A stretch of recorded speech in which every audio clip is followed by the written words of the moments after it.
Blog Talk Radio.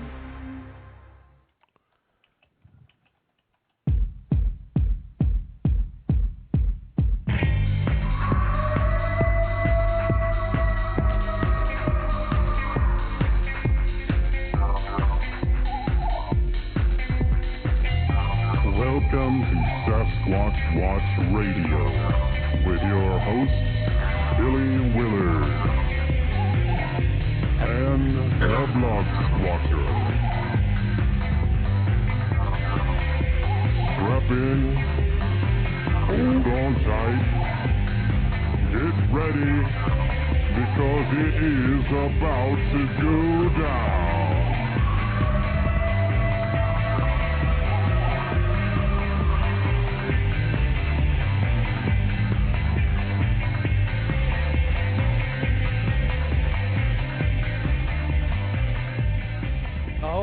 Hello everyone, and welcome to another edition of Sasquatch Watch Radio. Today is Monday, October 5th, 2009. I am your host, Billy Willard of Sasquatch Watch of Virginia, and introducing my co-host, the blog squatcher, Mr. DB Donlin. How you doing tonight, DB? I'm doing great, Billy. How about yourself? Doing just fine. I'm glad that you got your computer up and running. Well, it had nothing to do with me except that I parted with the money that made it happen. It had to be sent off to some, who knows where, and it has returned to me in working order. Ah, good. I'm glad you got it fixed. You don't have any news for us tonight, correct? I don't think so. No, I can't. Okay. What we'll do is we'll get into the show.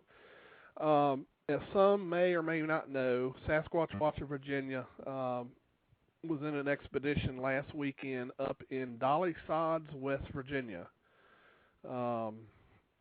We stayed and camped in the Red Creek campground, way up on the mountain. It's about 4,000 feet up, and beautiful place, very remote place. Takes about a half an hour to even travel up the mountain to get up to the campsite. Very steep grades, very what they call a hairpin turns. It's just unbelievable. Very bumpy roads, but we did get up there and froze our behinds off and got a little wet on Friday. But we still had a good time, and that's all that counts.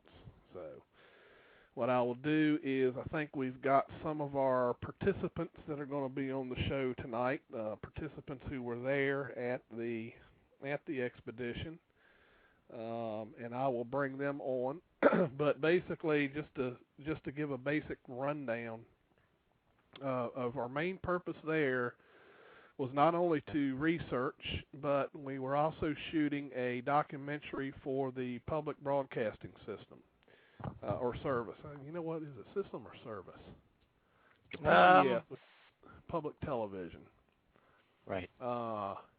It's either service or system. I can't remember. I think, actually, the system, I think, is the emergency thing. I can't remember. But anyway, those folks, we had the journalist there, who was pretty much in control of things, was Erica, and then of course we had the two camera guys, Bob, and for the life of me I can't remember the other guy's name, so hopefully one of the other guys will. But they were great people to be with, very entertaining. They were having a great time. They're shooting things. They shoot a program called Outlook for West Virginia Public TV. And we're going to be on that episode of Outlook probably at the end of the month, and they're supposed to send us the actual footage of the show after everything's all, their famous little cut room editing. They're going to send us the show, and we're allowed to post it on our website and post it wherever we want. So that's what we'll be doing. Let's see. Yes, Stephen, I see your question. Could you post about it on the West Virginia Big Forum when you get a chance? Yes, I will. I will do that. Let me get our participants. I believe This may be, is this JC at 757? Yeah, it's me, Billy. Hi, DB. Howdy. All right, and I believe this is Jason at 571. Is that you, Jason? Jason, is that you at 571? All right, he may be busy or something at the moment, so I'll just mute him back out for the moment. And I'm not sure who this is, but we'll find out. Who do we have at 419? That's me, Billy. Hey, how's it going, Steve? Doing all right. That's so good. I'll call in and listen to the show tonight. All righty, man. I'll put you on mute so you can listen in. All right, thank you. Thank you. All right, and then we'll wait. We'll wait. Jason must be busy, so we'll get him on. Since we got you on the air, JC, we'll go ahead and put you on the spot. And how about we let the world's best Bigfooter tell us what kind of a time he had up at the expedition?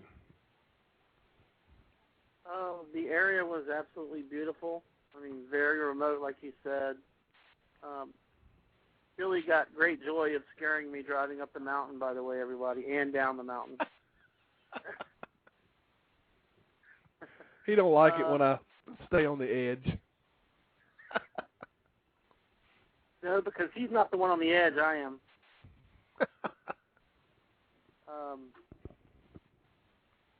The weather on Friday night, like you said, was awful, and I froze to death the whole weekend. I'm not good with cold weather. And it was good meeting some of the members of the group that I haven't met before, like Gary and others. And I had a really good time just having fun with my friends. Very good. Well, Irish guy was just wanting to know if you pooped your pants. Well, and I let him know there was an outhouse there, so you didn't have to go too far. Well, there was some bathroom mishaps, but we'll talk about that later. They wasn't much, but hey, they were something. Yeah. But yeah, I think we all had a great time. Like you said, we got to meet a few of the people that we've only talked to by internet and chat rooms. Gary Kendrick from down in Southwest, he's our Southwestern Virginia guy. He came up. So everybody we had at the expedition was myself, JC, John Cartwright. We had Adam Fry from over in Grottos, Virginia. We had Gary Kendrick from down in Southwestern Virginia. We had Bruce Harrington, Creature Seeker, come, and of course my brother Jason Willard was there. I think that's 6. I counted 6, right? Right. Yeah. And then of course we had Erica, who was the journalist lady, and we had the 2 camera guys. The one guy was Bob. What was the other guy's name? Do you remember, JC? No, I was hiding from the cameraman. I can't remember his name. I really can't. He's probably listening to this show right now and crying. Probably. I remember Erica. Yeah. What's that? How many times did you ask Erica to marry you? None when the camera was around. Yeah, that's what saved her. The camera saved her. Yeah. Oh man. But no, it was definitely a good time. The actual show, my understanding is it's actually some type of a series that they air in West Virginia called Outlook. I think is what she called it. And they do a little bit of everything from paranormal, ghost hunting type stories, all the paranormal type things. And they wanted to do a Bigfoot edition, so that's what they'll be doing. They're supposed to be getting it ready. They're supposed to have to get it ready by the end of the month because they're going to air it pretty quickly, which is unusual because usually it takes longer than that. But they're pressed for time, so they have to get it all done. they before they left, they let us know that they had plenty of footage. They were very happy with their trip and the information they got from us, and they pretty much interviewed all of us with the exception of Jason and JC. JC didn't want to be interviewed, so they honored that. And they just never did get around to getting to Jason because it had gotten late and they just couldn't do it. So other than that, it was great having them along. They had some great stories to share as well. Some of the work that they've been doing with ghosts and things like that. So it was pretty fun talking to those folks. But anyway, let me try to get Jason on here again. Let me see if he's available. Jason, are you on? Yeah, sorry, I must have been on the other line when you flipped over to me the first time. Okay. Well, JC gave us his little synopsis of what he thought about the trip. How about you give everybody your opinion of the trip and any good times you had up there? Well, first of all, the camera guy's other name was Chuck. Chuck, that's it. And I had a great time up there. Everything was beautiful and everything. I didn't hear JC mention that he bought a one-season tent. That was pretty funny.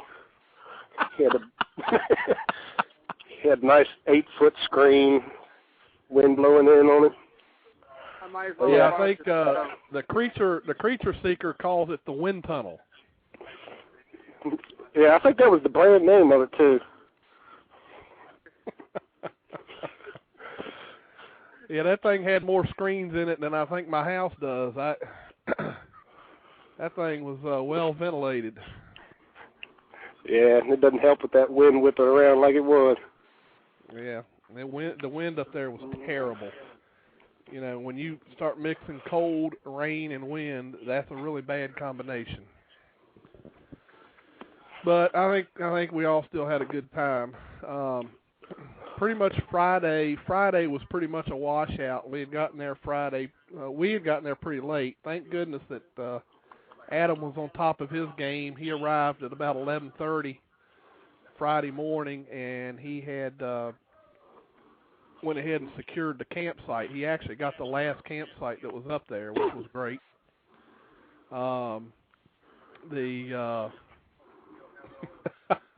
Andy wants to know if we got any good clear footage of JC eating Oreos. I don't think they had the camera on Andy when he was over there eating the Oreos.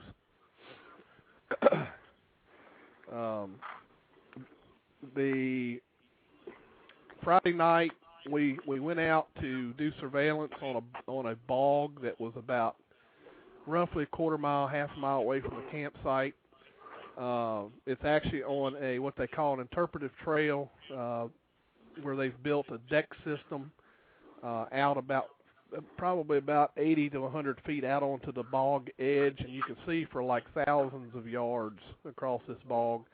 We set up there that night to do some audio recording work. We had had some third generation night vision equipment. It started raining, and it was we just packed it up because we didn't want our electronic equipment to get ruined. So we wasn't out there very long, and we packed up and went on back to camp on Friday. So, JC, I think, or DB, I think a bunch of questions have rolled by me, and I just haven't been able to see them. I hope you've spotted them. Well, first I got to unmute myself here. I saw 2 questions so far that you haven't addressed. One was, how cold was it? And I think you guys have talked about feeling pretty cold up there. And another one was from Kite Squatch, how many other people were camping at the site you guys were at, besides you and the video crew? I heard JC laugh about the cold question, so I'll let him answer it. Cold as a witch's you-know-what. I think at one point when I checked the thermometer in the truck, I think it was reading 38. But are you counting the wind chill? Right. When you factor in the wind and stuff like that, of course, it's pretty cold. But yeah, it was ranging around, especially at night. It was down in the 30s. I think, Jason, you had one of those laser thermometers. What was that reading? That was reading night about 33 to 35 degrees. Okay. But that doesn't factor in the wind chill either, so. Right. So yeah, it was pretty cool. The second part of that question, what was it, DB? The second part of that question? Well, how many other campers were there besides you guys and the film crew? There is the campsite was full.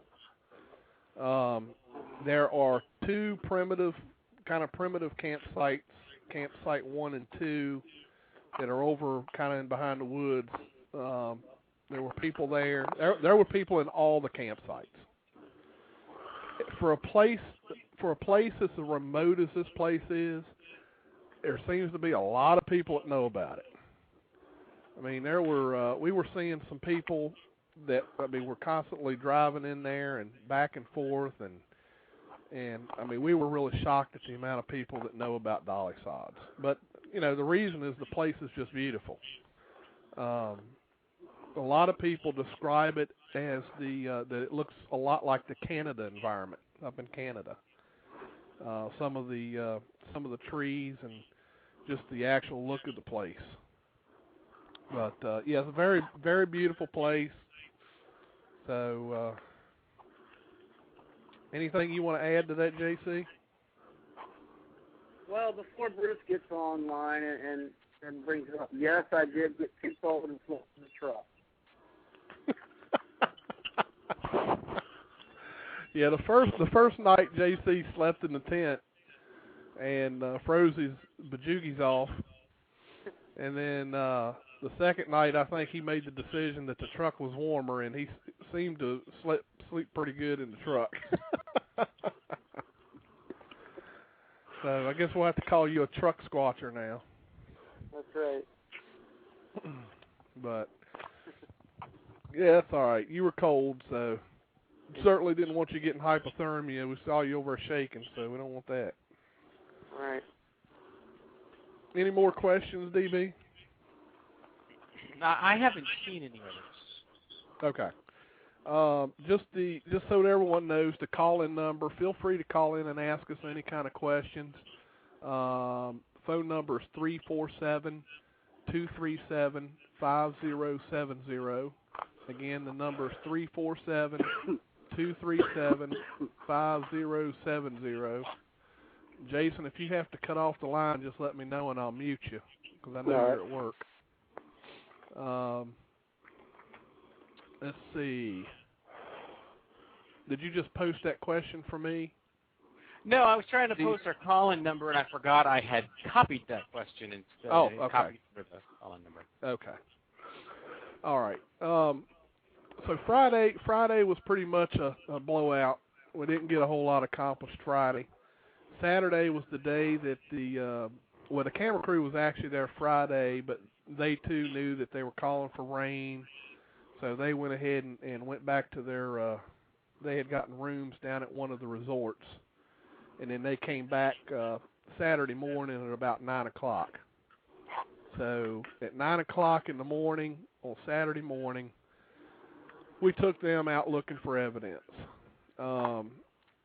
We pretty much checked out a lot of the trails. We checked out the bog area. We did find some type of prints in the bog area. We wasn't sure about one of the prints, but we went ahead and casted it to find out if any toes or anything was there that we could see. But we also found a very large bear track, and it was a perfect bear track. So we went ahead and casted it, and now I've got a nice bear track to. And this bear, I wouldn't have wanted to see this bear. It's a big bear print. So the camera crew filmed us getting the bear print and the other print, casting it. Jason and Gary had went back into the woods near the bog and had located a possible print. They found some possible tree and stick structure type stuff, and they did find some unidentifiable scat, which we have bagged as evidence. We're not sure what it is. The interesting part was in the scat we found some rocks. So, not sure what that is. I personally think it may be too small for Sasquatch, but it doesn't hurt to have it looked at. It's probably coyote, but we'll have it checked anyway. Let's see. Jason, anything else we did that day that sticks in your mind? What about Adam's little print out there on the cliff in that little cave? Yeah, Adam Fry had located a possible print near an overlook area where they do some bird migration studies. The print was a pretty good one, other than it didn't have any toes. It was in kind of like a real small quartz-like type gravel. The outline and everything looked like a large foot that measured 17 inches in length and 5 inches in width at the heel. However, the toes couldn't really be made out, and because of the material it was in, it wasn't really worth casting it because there would be no way to get any dermals on that material. So we didn't cast that print. He did also locate a cave there along the cliff. I mean, the way he found it was pretty interesting. Him and Jason had went down the cliff, climbing down rocks, and they found what looked to be like an overhang. Adam had went over and found the cavern in the overhang, and surprisingly enough, what we found in this cave and was about 5 or 6 pieces of metal roofing. The reason that was so surprising to us is the fact that there are no houses, there are no barns, there's nothing up on that mountain, literally within 10 miles. Literally. You can look at an aerial photo or whatever you want to look at. There is nothing structure-wise within 10 miles of that mountaintop. So for, whether it was a person or something else that had brought that roofing tin into that cave, it was very interesting to find it in there, because it's not the easiest thing to get down to. There's some climbing and some jumping and everything else involved to get down in that cave. Matter of fact, I think I injured my knee. My knee's been killing me. But yeah, that was a very interesting find on that day that Adam found. Anything you want to add, JC, to Saturday that sticks out in your mind? Well, I just want to let everybody know, what a good job you did, Billy, with your interview. You always do such a good job of representing our group and the Bigfoot community in general. I mean, I just wanted to compliment you on the work that you do with these interviews, because you really do an excellent job, and you represent us all very well.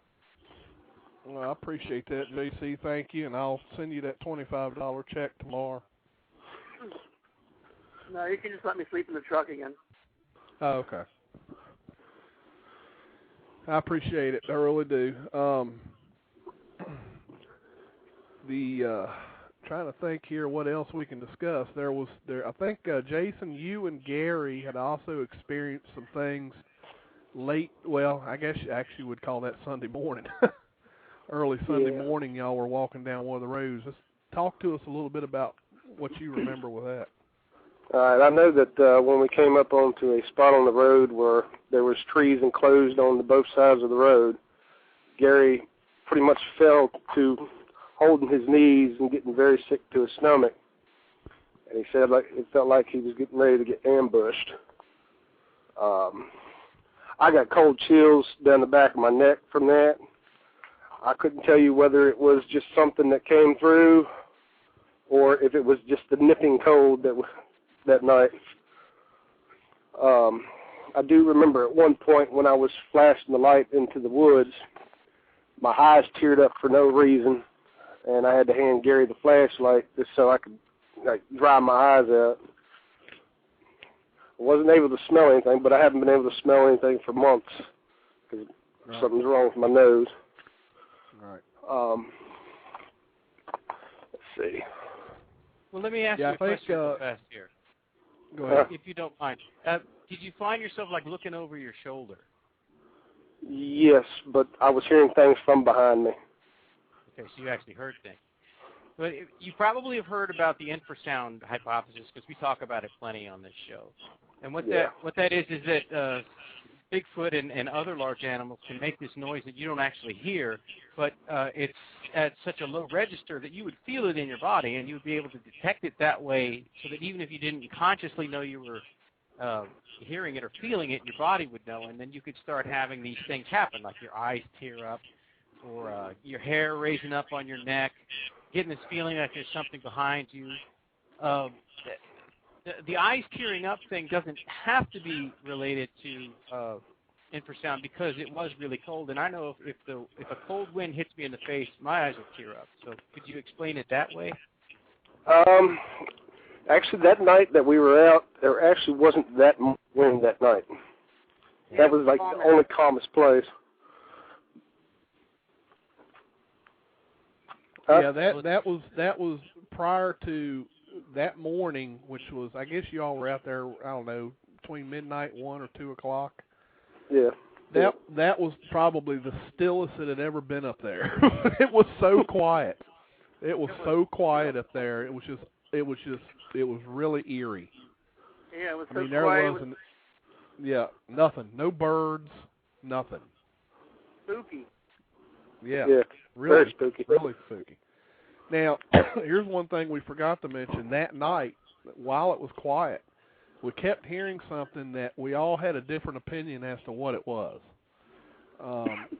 Gary described it as the sound that a grouse makes when they beat their feathers. It starts out slow like this. It goes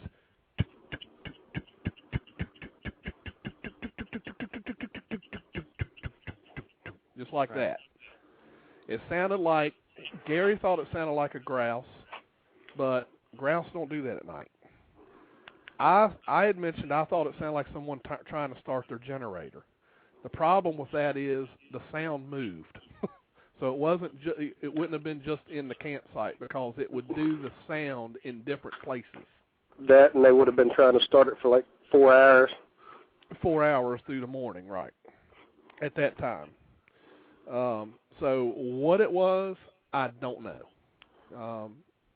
I just don't know. So if anyone else has ever heard something like that, I'd be interested to hear about it because that was a first for me.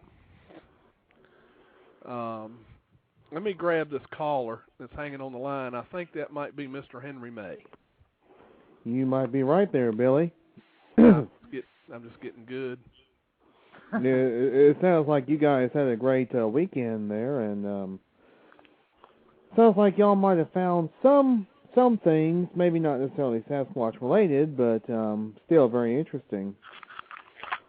Yeah, it was definitely a good time. I think one of the things that we enjoy the most is meeting new folks and just getting out there and just having a good time. I mean, even though we were cold and freezing to death, it was still a very pleasant time to be out there and doing what we were doing. JC, how the heck did they manage to get you on cam taking a whiz? It was about 4 times actually, and the game cam was pointed. The game cam was pointed right at my tent, and it was in the middle of the night. I didn't feel like walking into the woods, so I just stepped out of my tent and did it right there about 4 times. All right, one more question, and I'm going to turn it over to Bill. Did Bruce bring his bullwhip?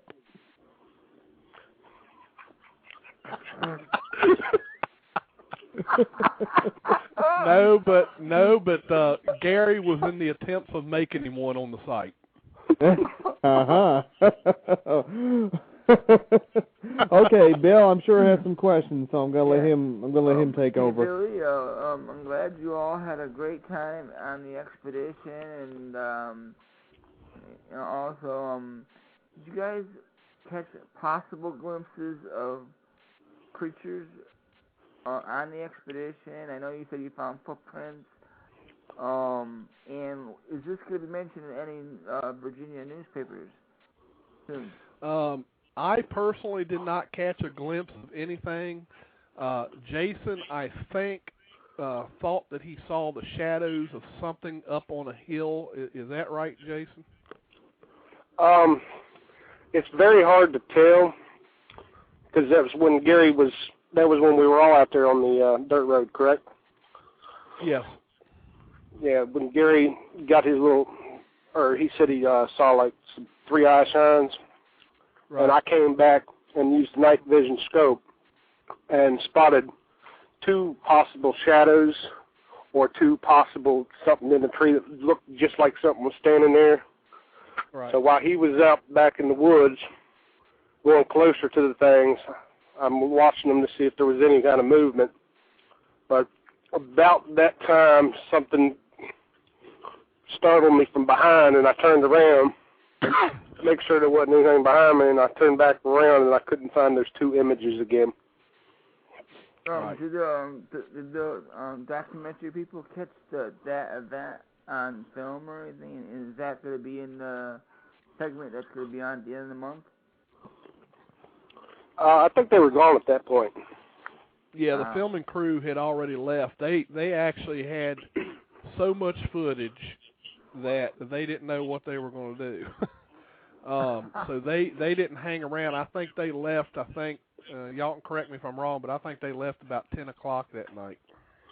It might have been a little bit before that. And let's keep in mind, strange shadows and strange eye shine on a hill does not equal Sasquatch. Yeah. Right. Yeah. Right. But Billy, I guess some great news to wonderful news that I saw on the internet today. I guess our good friend Lauren Coleman is opening up his museum next month, I guess. November 1st. Yeah. Good deal. Yeah, it's awesome. I congratulate him and stuff. And see, that's what I mean by positive news, Billy. You know, when we see stuff like that and different things about Bigfoot and none of that trash stuff we see once in a great while, I mean, I like seeing the stuff about the orang pandak on there, on the internet news, and it's just, but Billy, has there been any possible sightings in West Virginia or in Virginia recently? Question. Yeah, we haven't had anything lately in Virginia. Now, West Virginia would be a good question to ask Stephen Tichenell, which is he's in the chat room.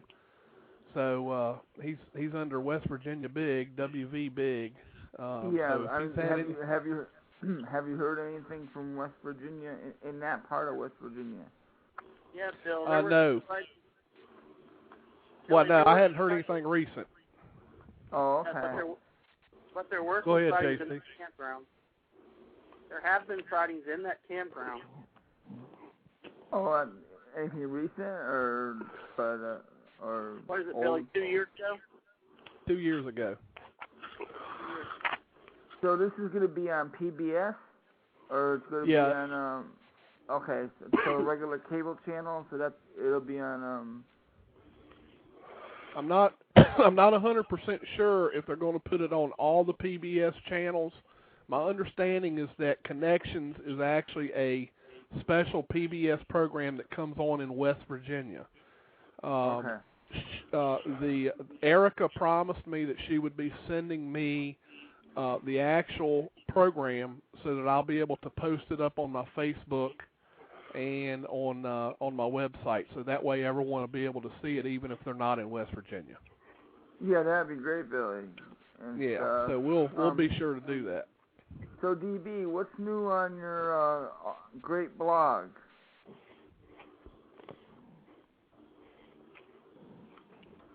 DB muted? DB. Did we lose you, DB? He says he's having problems in the chat room. Yep, he says he's having problems. Okay. So when he comes back, he'll answer you. Yeah, I mean, there's just a lot, there's nothing new happening in Connecticut as far as Bigfoot's concerned, unless Nezra's getting stuff. I know, I guess some stuff happening in New England states. I hear on various databases, but I guess the creatures are on the move. I don't know. Have you heard anything from about Pennsylvania activity, Billy? Or I know there's stuff still going on up there. It's on there. Bill, he doesn't cover Pennsylvania. He covers Virginia. I do know that. Yeah, I know PBS has had a lot of sightings. Eric has told me there's a lot going on there. So I think they've already had 24 sightings this year so far. Wow. So that's pretty good. Yeah, They're hogging them all. They got to stop. But all right. Well, thank y'all for calling in. Yeah, I got a good movie today in the mail, Billy. It's called not necessarily a Bigfoot movie. No, it's not your typical Bigfoot movie. Or not a typical, excuse me. And I didn't get to watch it yet, but I'm planning on watching it on Saturday. It has Dallas Gilbert in there and stuff, and according to Henry, he said it's a good movie, so I got it, and I'm gonna watch it. Yeah, I enjoyed it. I liked it. Yeah, so good. But I hope other people call you and ask you questions and stuff. All right. And thanks, Henry, for calling me and stuff. No problem, Bill. All right. Y'all have a good one. Bye-bye. Thank you, guys. Keep on squatching. All righty. DB, did you get your phone working? Nope, must not have. Still don't hear him. We've also lost, let's see, I've lost somebody else. I still got Jason on here, right? Yeah, I'm still here. Still got JC on here, right? I'm here, yep. Yeah, I think we lost DB completely off the phone line. So I'll try to, let me scan up here and just see what questions I've missed here. Billy, I just want to explain that, the reason, that I didn't give an interview on the cameras because, I've had some personal problems with the media in the past, and Billy was kind enough to, give my story to the woman, so he did talk about my sighting, but I personally didn't want to do it myself.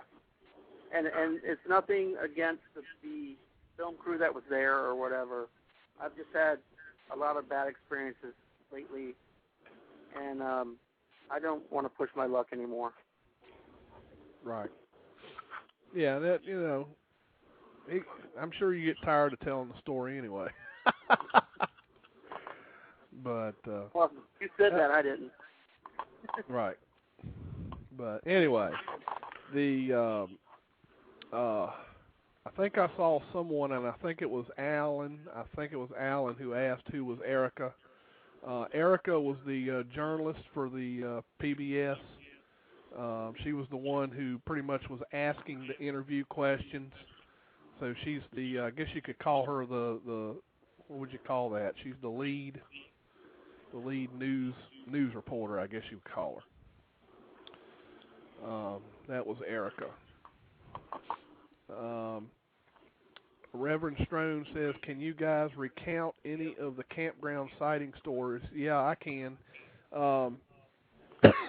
2 years ago, 2007, there was a fellow who was out at the actual campground across from where we were at, that was camping there, who they heard something coming up to their camp. They could hear it walking through the woods, twigs snapping and everything else.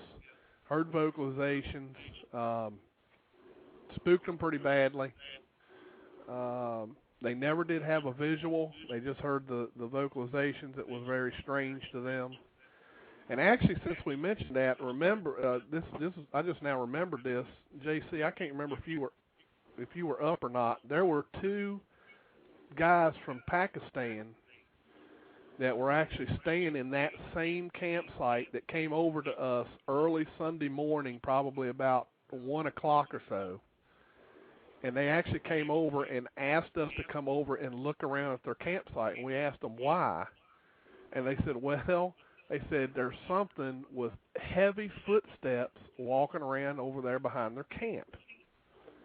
And we think they might have just got spooked because they had talked to a few of us earlier about the Bigfoot sightings and stuff. I think they just got a little spooked and they were hearing deer. But they actually walked with us early Sunday morning. They walked with us and spent a little bit of time with us, and then they finally went back to camp. Yeah, they got about 100 yards down the road and turned around and went back. So, yeah, Bruce says they were the two guys from Pakistan that didn't know how to make a fire. Bruce went over, collected wood for them, and started the fire for them.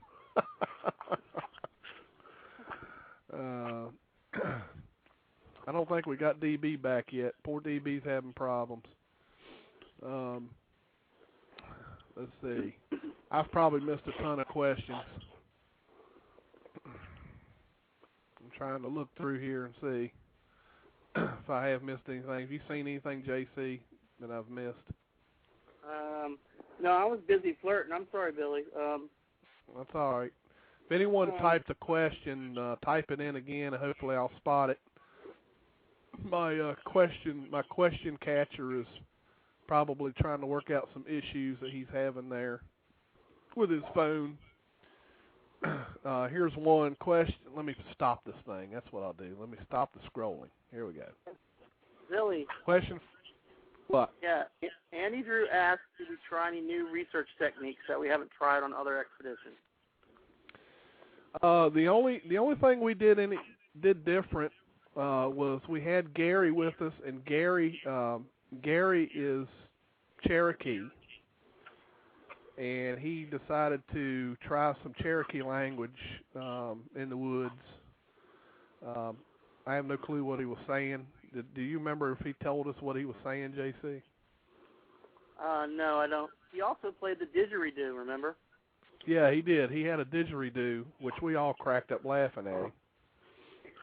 Because when I didn't realize what they even looked like, and when he first tried to do it, it had a little bit of a different sound to it than a didgeridoo. So we were all just dying laughing at him, and then he finally got it. And apparently that's a little bit of a talent you got to have to play one of those. Let me see if this may be DB or it may be a caller from Skype.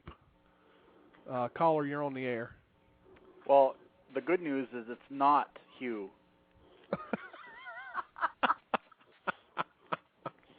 You better be glad he's not on here. Because if he was, he would be making a trip to Boston. I'm sure he would. But it's a long way. It's a long way to run in those snake boots. So, Bruce, now that we got you on the line, tell us what you enjoyed about the outing this past weekend. I'm trying really hard to find something that I enjoyed about the outing this past weekend. I'm really having a tough time coming up with one thing. Let's see. What did I think a close second would be freezing in a sleeping bag in 37-degree weather on the top of a mountain, when the only thing protecting me is basically a mosquito net wrapped around a few poles. Did you guys talk about that at all? Yeah. Yeah, we talked about the wind tunnel. Oh, that thing was like, well, of course JC wouldn't know because he slept in the truck. But I was in the middle of that tent, and the wind would whip in that tent, and it would expand like a big jellyfish. I thought the thing was going to take off. Well, my understanding is you slept real well because it was very quiet out there. No. No. You would not think that a tarp could be so noisy. But that guy, Adam, had this tarp just draped over his yurts, and the thing was rattling in the wind, and it was just keeping me up all night. Probably acted like a scarecrow for Bigfoot, because the Bigfoot probably visited the Pakistani guys because it was quieter. I don't know, but before everybody gets completely misled by you, Bruce, I have to bring something to everyone's attention. It was very interesting that you had gotten up Saturday morning and your lips were black. And we were all like, what in the world is that on Bruce's lips? Well, we found out that he decided to have a nice late-night snack while everyone was sleeping and got into the Oreos. And he had the evidence all over him. Well, it's a good thing, too, because I couldn't really count on getting a decent breakfast because it took you 45 minutes to cook the bacon. Hey, that was on the last night. That was Sunday morning when the wind was blowing at 50 miles an hour. It was was that incredible or what? I tell you what, we couldn't even keep the stove lit. We still had. I think we. Well, the first night we barely got our tent up just before it rained, and we just put the rain fly on. It started pouring, and it just poured the rest of the night. Right. Oh, it was nasty. Very nasty. I think that's when I started eating the Oreos because I thought it was going to be my last meal. Right. But yeah, so the Pakistani guys. So we were over. I guess they were talking to Adam or something. But I was over at our campsite, and the Pakistani guy comes running over. He's wearing like a woolen. He was wearing like a knit cap and mittens. And he's like, I'm not kidding at all. But we heard something running around near our camp. I go, what did it sound like? And he said, well, it sounded like running, like heavy footsteps. And so I said, well, because we were just about to go out on our little hike. So I said, well, when we come back, we'll take a look at it. And they're like, and my Pakistani guy was like, can we come with you? They didn't want to stay there alone. They didn't want to stay at the campsite. So they accompanied us for a little while. Yeah. West Kentucky Bigfoot asked, where was this research conducted? He didn't catch it earlier. We conducted this in Dolly Sod's Wilderness in West Virginia, and our campsite was at the Red Creek Campground, which is very remote, but there's a lot of people that know about it. Well, did you talk to them about the access road just to get up to that site? Yeah, I told them it's like hairpin turns, very steep grade, potholes, washboard roads, no guardrails. Yeah. I think that if a mountain goat tried to go up that trail, it would say, screw it, I'll just go somewhere else. It takes a good while to get up there. It took at least 30 minutes. Yeah. That was pretty scary. 'Cause you can't go very fast. Well, that didn't stop you, though. I think my kidneys bounced out back on the trail there. So if you ever go back up that way, could you pick them up for me? Yeah, I'll do that. I'm just looking through here to make sure there's not any other questions. So that was the only thing that you enjoyed, Bruce, was the cold wind and sleeping in the wind tunnel? Well, it's always nice to have the person who you're sharing your tent with step right on your ankle in the middle of the night as he's trying to find his way to the outhouse. Let's see, what else? Yeah, so that was a really fun weekend. Let's do it again sometime. Dr. Onion would like to know, JC, how many pairs of socks did you ruin? One. Don't forget mine. Can you explain why your pair of socks got ruined?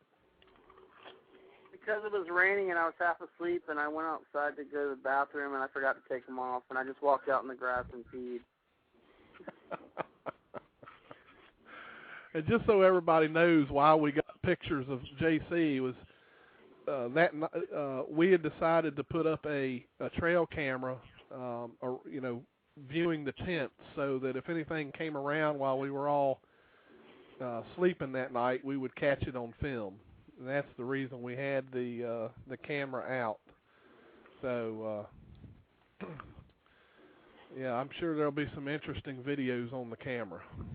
I think there's probably some footage of me acquiring the Oreos one night. Cause, probably. We probably have it.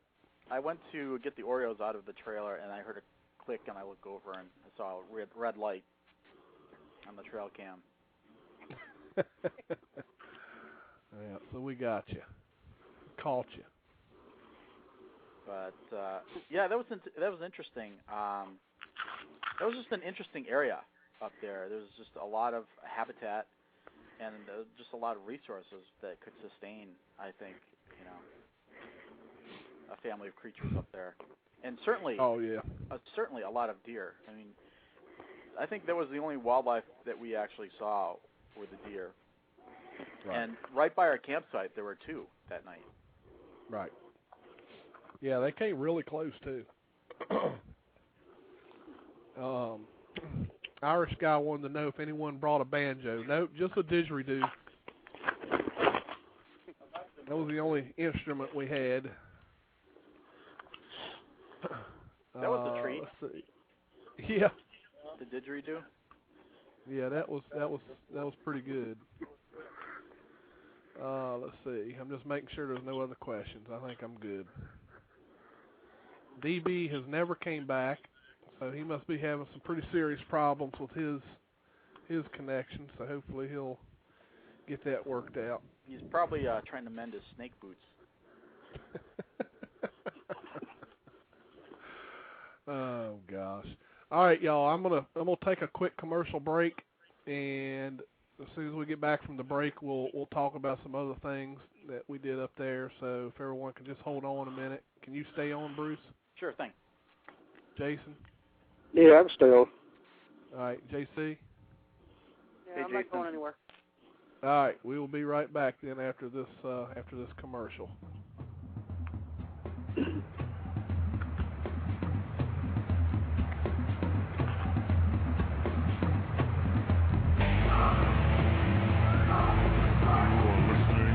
Sasquatch Watch Radio.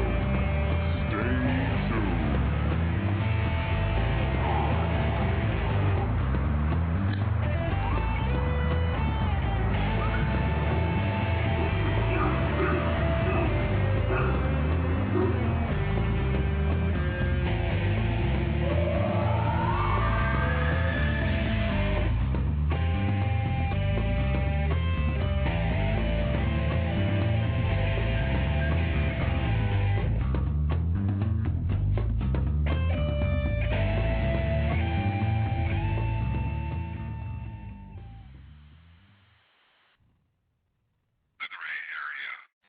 Paranormal Talk Radio, bi-monthly, Wednesday nights, 8 to 9 p.m. Central.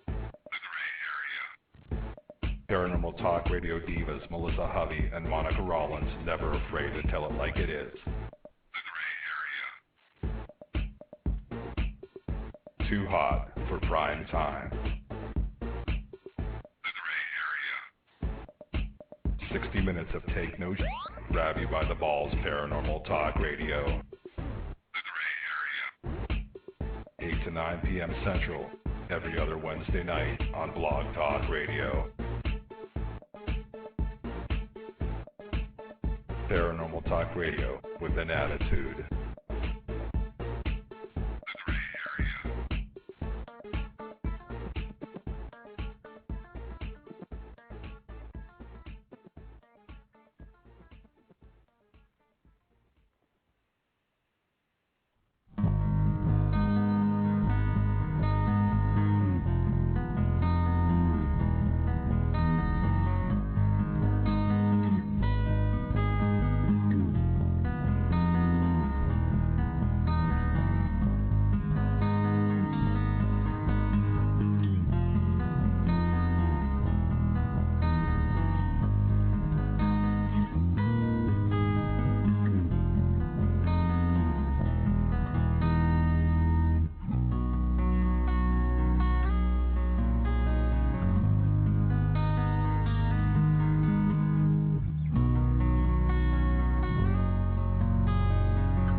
All right, everyone, we're back now. Let me make sure everybody is unmuted here, and I haven't seen any questions. I don't think Bill's asking DB a question. I don't think DB's ever made it back. I think he's still having some issues. I haven't heard from him or seen from him, so I think he's still having some problems there. Jason, do you want to go in a little bit into what you and Gary had found when you were walking back in the woods there behind the bog? Sure. We actually went in while Billy was casting the footprints. We found a game trail, and we had walked back into a little bit of a clearing, and Gary went one way and I went the other, and he called me back over there. And a little opening spot underneath some pine trees, Gary found what looked like an indentation of a footprint. I don't remember if there was any toes on that. I don't think there was. There might have been an outline of a big toe, but not anything else. But we didn't cast that. But when we were coming back out the other way, we were following a little creek, and we came across a tree that had a 9-foot break on the top, and then on one side of this tree stood one kind of teepee structure, and on the back side of the tree was a pile of sticks that had been stacked up against the tree, and maybe about 20 to 30 feet after that is where Gary found the unidentified scat. Okay. And we pretty much followed the creek back up to the campsite. All right. Yeah, just the one footprint that we casted that we really couldn't make out what it was about half full of water. It looked like something had stepped there. It was only about, I think the measurements on it was only like about 11 inches. We pulled that cast out. We couldn't make out anything, so it could have even been a bear that had stepped there. So we wasn't able to make anything out. But we did cast a really great bear print, probably one of the best ones I've ever seen. It turned out real well, and I've always wanted to have a real nice bear print, so I've got one now. PBS filmed everything, the casting and everything, so they may put that up. But it was a good time. I think everyone had a great time out there. I know I did, and even though it was cold and everything, you know, when you think back about, and I tell you another thing that's really fun too, is having a Marine and someone in the Army in one place. That is just hilarious. You know, I think what was one of the first questions you asked Gary, Bruce? Well, you know, there's that rivalry between the Marines and the Army, and so, you know, we saw that play out over the weekend. But, you know, one of the things I asked Gary, because, you know, he's very proud of his time in the Marines, so I said, hey, isn't the Marines really a part of the Navy? And he did not like that at all. No, he didn't, because he was very stern when he told you no. No, he said no. And he said, that's number 2. You only get one more chance.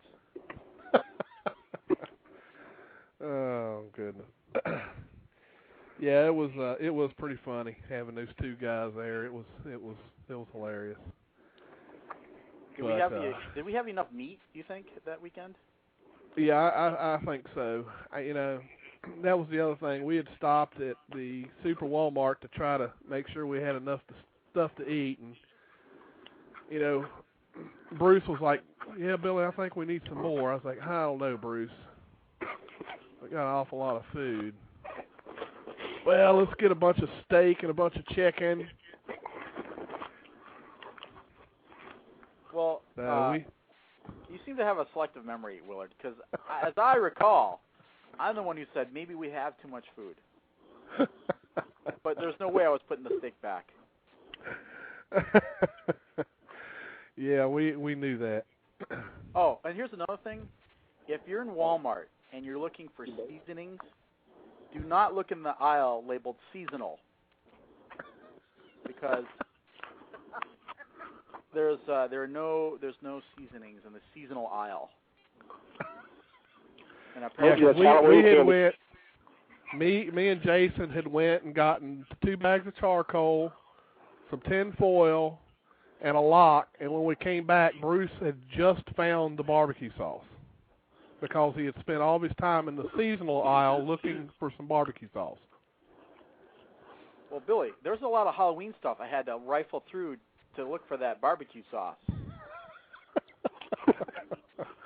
He even had one of the customers in there laughing at him. He was My laughing goodness, at me? we can't take you anywhere, Bruce. That guy, was he laughing at me, really?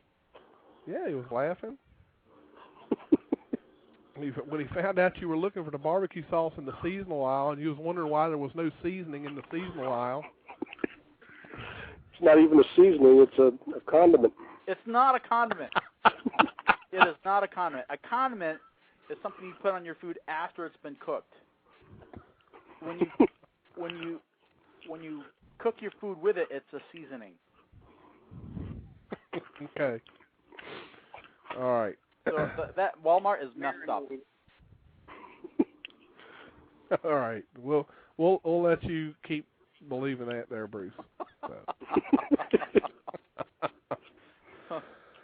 But anyway, yeah, it's not. Hey, Bobby. That's right, Bobby. Not much new.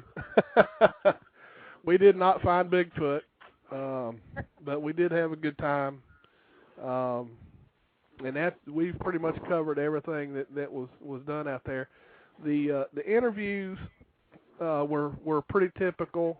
They asked me pretty much the same type of questions they ask a lot of folks, like what got me started in this, how long has the group been going, what made me start the group, and asked me my opinions on several different subjects. I think Bruce was able to give them a real good education on knives. Oh man, yes. And I think Willard, was it you? Somebody must have told her to ask me about the knives because no. I don't think she would have come up with that on her own. Well, the fact that you had I don't know how many you had strapped on you. I only had 2. Okay. Well, 3 if you count my pocket knife. But that was just a weird question. I hope they don't air that.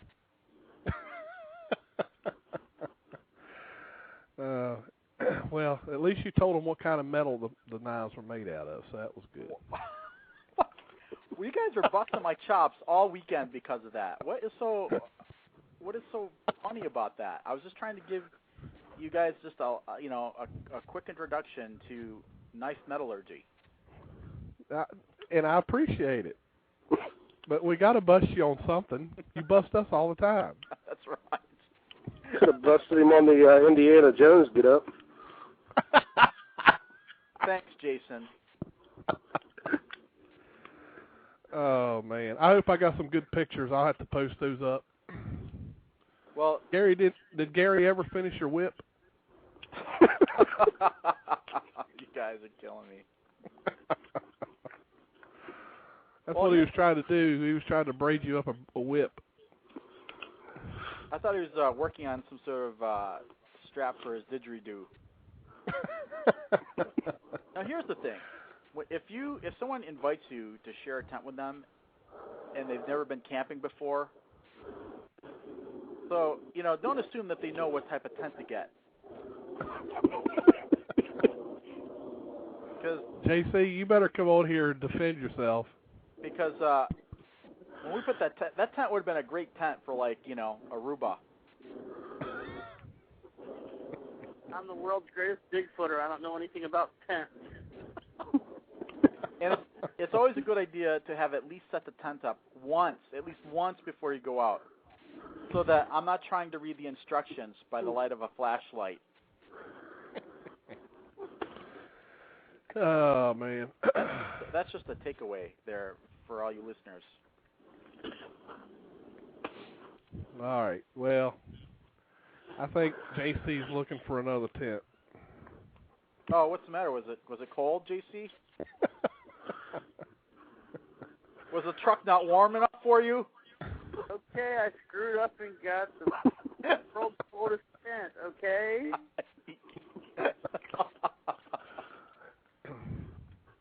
Oh, man. Oh, poor DB. He never did make it back. He doesn't really be having some issues with his computer. You notice how he disappeared right before Bruce came on? Yeah. I think Bruce might have had something to do with it. Well, my prayers were answered. What can I say? Creek asked, did we retrieve the scat sample? Yes, we did. We have the scat sample in possession. I'm going to get it to someone to identify it. Personally, I think they're probably going to identify it as coyote. That is my personal opinion as to what that is. But I'll let somebody who has a little more knowledge in that look at it and know once and for all. I think it's too small to be anything from Sasquatch. So. Hey, Billy, there were some of the guys there over the weekend were spreading rumors about where that scat sample came from. But for the record, I want to say that there were no Oreo cookie fragments in it. Okay. Well, that's good. I'm glad to know that. That pretty much wraps up what all happened out there. I know we've still got 22 minutes, but other than the things we've already discussed, I think the best time of all is just being around a great group of people. I really enjoyed everyone that was there. Gary, Adam. I guess I'll say Bruce. Thanks, Billy. You know I like you, Bruce. Yeah. JC, Jason, everybody was great. I mean, really. I just don't think it could. Go ahead. I just want to reiterate what Billy Willard said about there's nothing more fun than being around a great group of guys for the weekend, and someday I hope to experience that.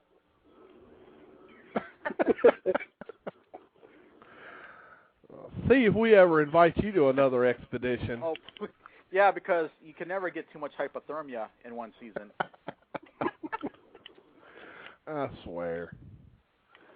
Goodness sakes.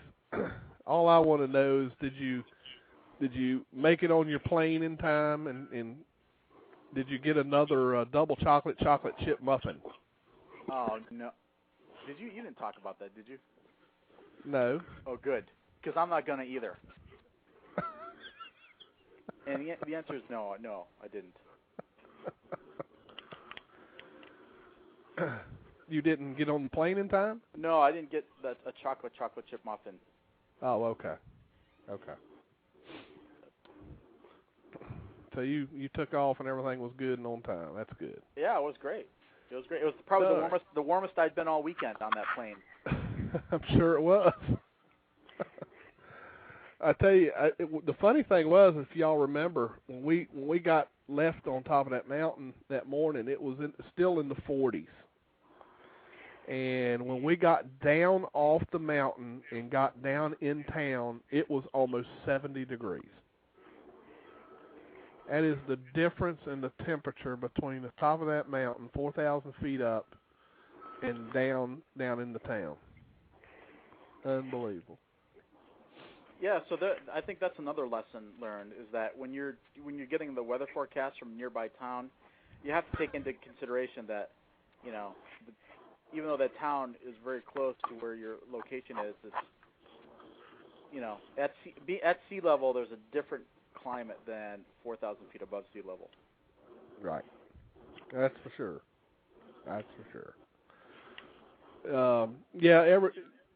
But that, I have to agree. I think the best part of this whole trip is just being with friends and just having a good time.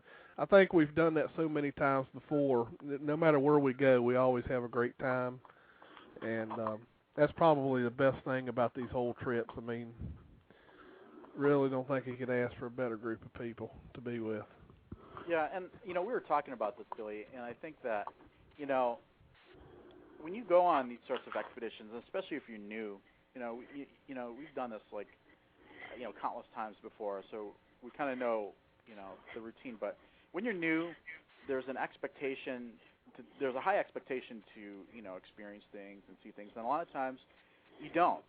If you're lucky, you're able to collect some evidence or whatever, but you're not always going to have an encounter where there's vocalization or a sighting.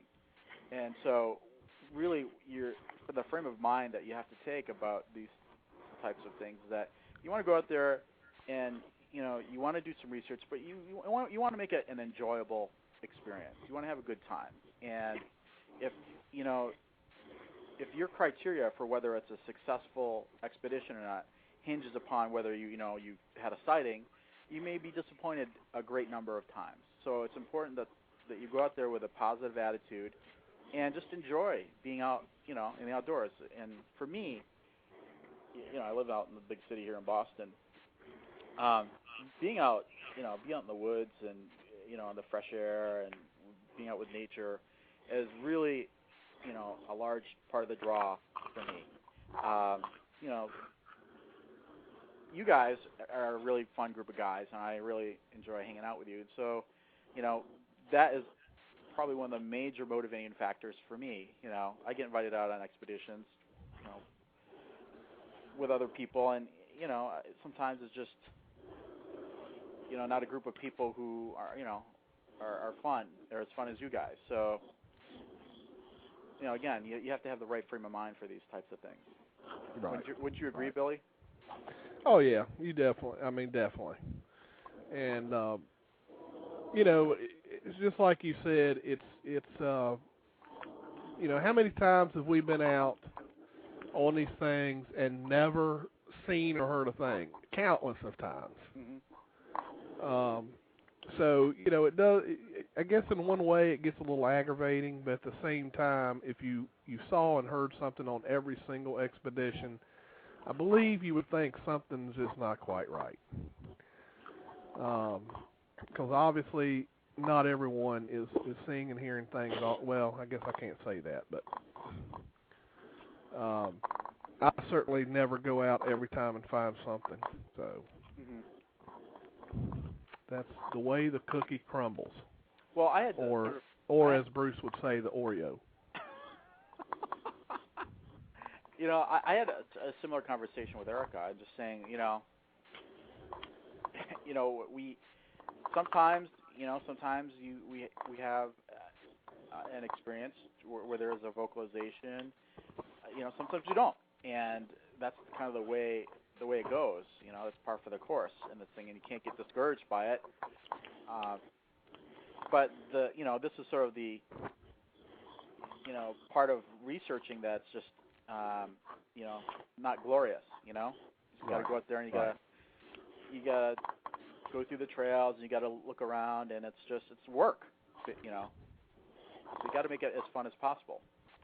Right. That's right.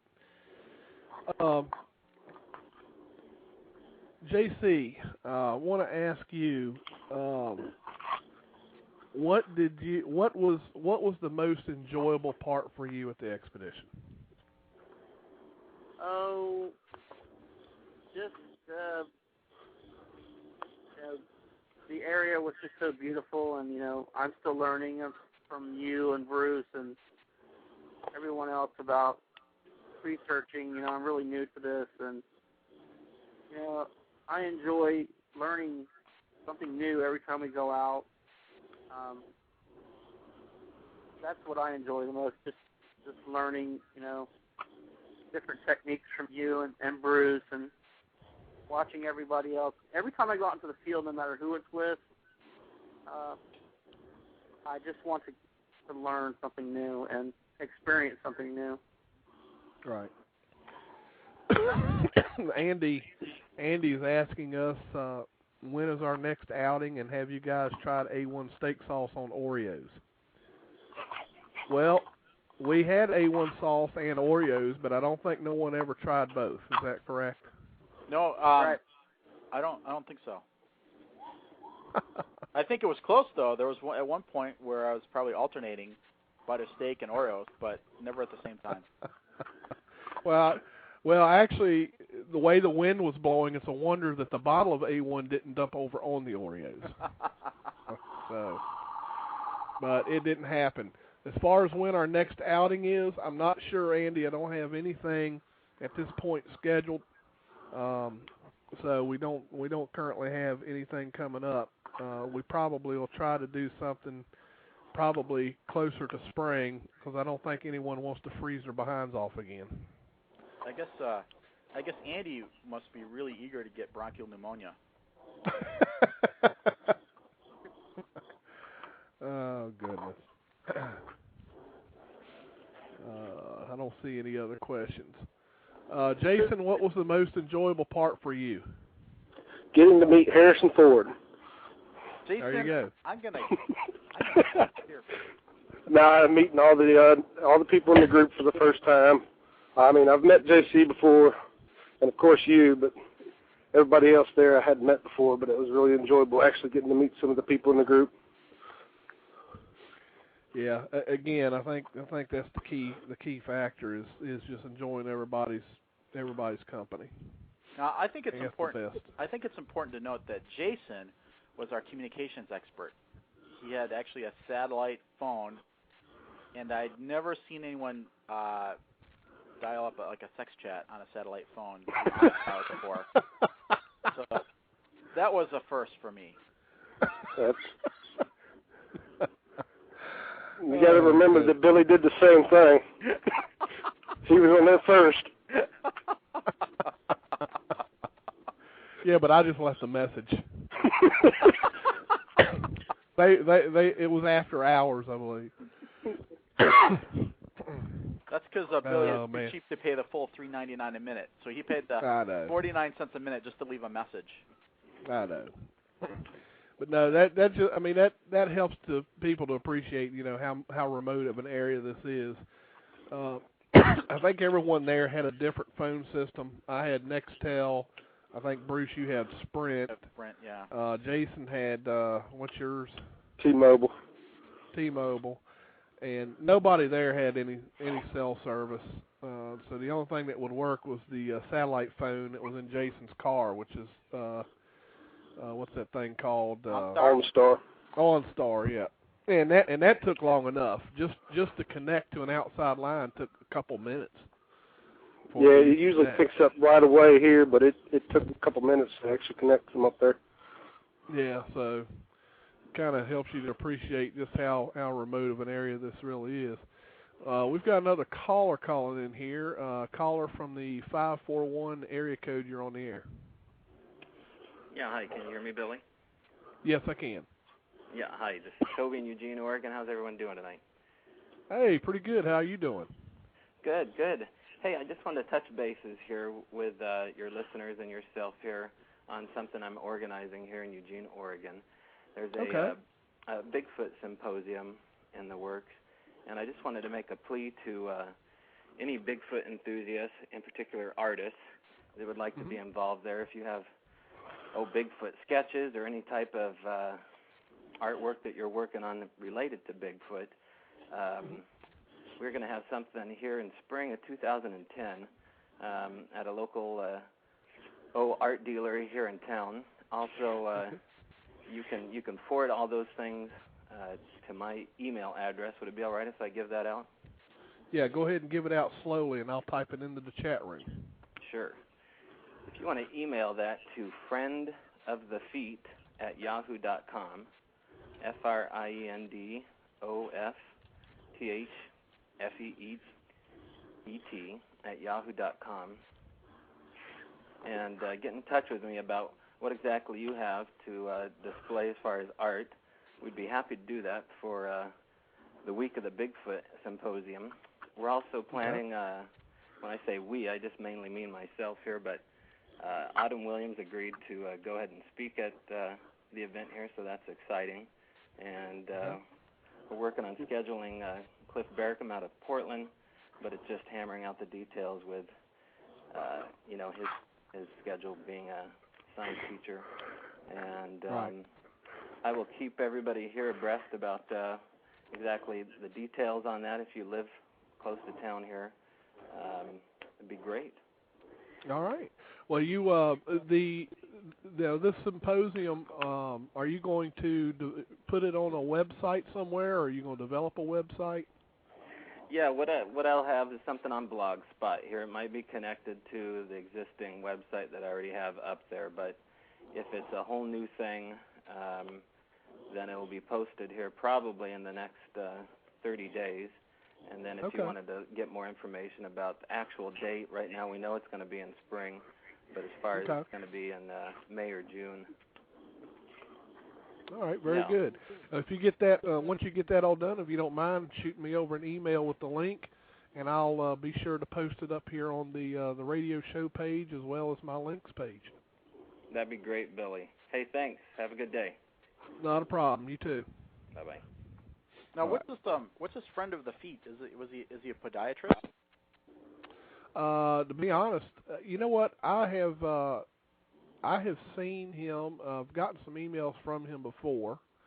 So I'm not 100% sure that I can answer that question. Obviously, since I get so many emails from so many people, I can't remember them all. So I'm not sure, Bruce, that I can answer your question. Well, if you were a podiatrist, I could have him look at my ankle that JC stepped on. Yeah. Well, you need somebody to look at your back too. Yeah. Although, the pneumonia makes you forget about your back. Lifting those 32-ounce steaks are bad on your back. Hey, those weren't 32-ounce steaks. Those were like maybe 18 at the most.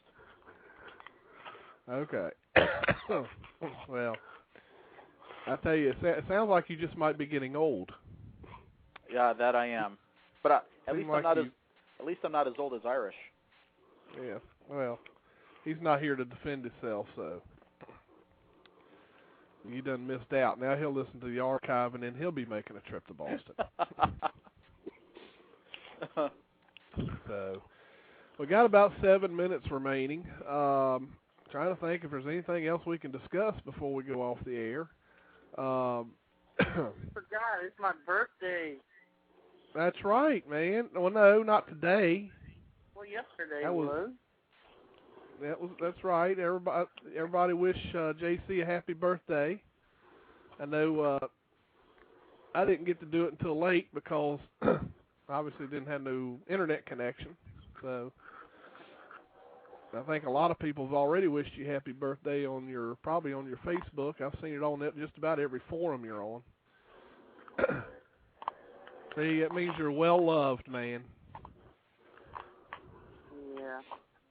I think even Bruce might have sent you something, but I don't know. It wouldn't surprise me if he didn't. Did I really step on your ankle, Bruce? Yeah, you really did, JC. My bad. So, happy birthday, JC.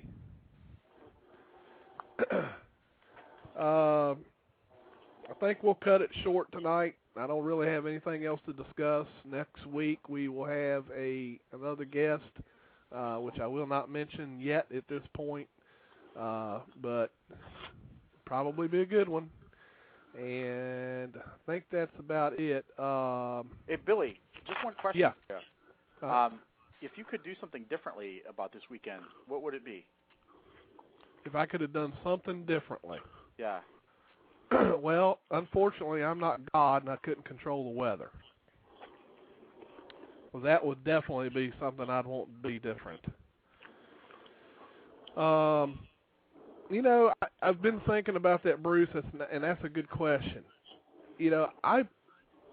I regret that we didn't go over there and check out the campsite behind the Pakistani guys. Yeah. But there's some, well, part of it, too, is that there's a little bit of etiquette in play. So generally when, there's a campsite and no one's around, it's generally not good etiquette to go, snooping around the campsite. And so we didn't really know who they were or where they were, because they were only there that one night. There was actually someone else there the previous night. Right. So, and by the time they came over, it was well after, it was well after midnight, and, it was just too dark. Right. Yeah, it was definitely dark. Yeah. Well, I was over there helping them, make their fire. So I did actually get to see the campsite, and I went behind their tents to collect the firewood. And behind their tents, there's actually like a little clearing there. Yeah. Kind of grassy, and that could have made for an interesting vigil. But I think it was just a slow night. Plus, we were on our way out to check out those other locations where both Gary and Jason had their sort of feeling about that one location. Right. Yeah, and that was, I think we all wanted to check that out. So, Spin Dave asked a question: when you form an expedition, is there a maximum number of participants? If there's a point where there can be too many people, I think so, Spin Dave. Personally, I like to keep the expedition group number down. If you can't keep it down and you do have a lot of people, I always recommend splitting them up into smaller groups, because it's nice if you can have, somewhere around 3 to 4 people in a group. In this case, we only had 6 folks with us, so we could have split up, but it was the area that we were in really didn't. I don't think it would have made much sense to do that, but no, I do think that you can have too many people on an expedition. Maximum participants, I don't think really matters as long as you can split them up. We have been on some expeditions where we've had in the upwards amounts of 10 people, and that you got to have try to organize things to where you can split them off into about 3 groups or so, and just go to different areas for surveillance. And I guess that's really a good thing too. I mean, because that way you can cover more area. You can, but I think I agree with you, Billy. There's a point where if you get so many people, you become your own worst enemy, because if you hear a knock or something, even when we had that large group at Salt Fork, we really had to sort of keep track. Was it you guys that did the knock, because we heard a knock in your Yeah. So I think if you're really, really organized, it can be a good experience, but more often than not, it tends to work against you when you have a large group of people. Right. Yeah, I think so too. All right, folks. Well, we've only got about a minute remaining in the show, so Bruce was able to help us out there, and Dave was able to help us by giving us a question. I appreciate that, to actually cover the whole 90-minute show. So just want to say thank you for everyone for tuning in tonight. I want to say thank you to JC and Jason and Bruce for calling in tonight and telling us about your experiences and what you enjoyed. So thank you, 3 guys. You're welcome. Thanks, Billy. Oh, you're welcome. And good night, everyone, and we will see you next Monday night at 9 p.m. Good night. Good night. Good night, everyone.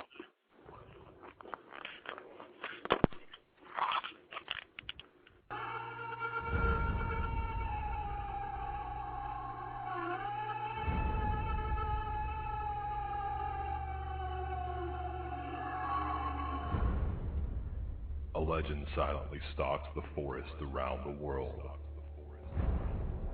leaving giant man-like footprints in its wake. Skeptics scoff, while the true believers search for the answers, and those who have seen it will never forget.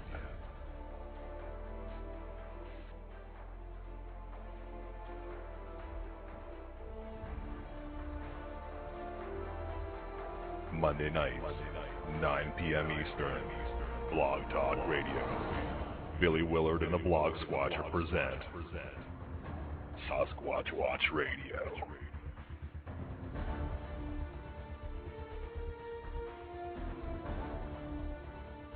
Your hosts Billy Willard and Dee Dee Donlin bring you 60 minutes of the latest news and information, newly discovered evidence, and interviews with those searching for the truth and those who have seen it. Do you believe? Want to know the truth? It's out there waiting. Monday nights, 9 p.m. Blog Talk Radio. Sasquatch Watch Radio. Sit down, hold on tight, get ready, because it is about to go down. blogtalkradio.com/Sasquatch Watch Radio.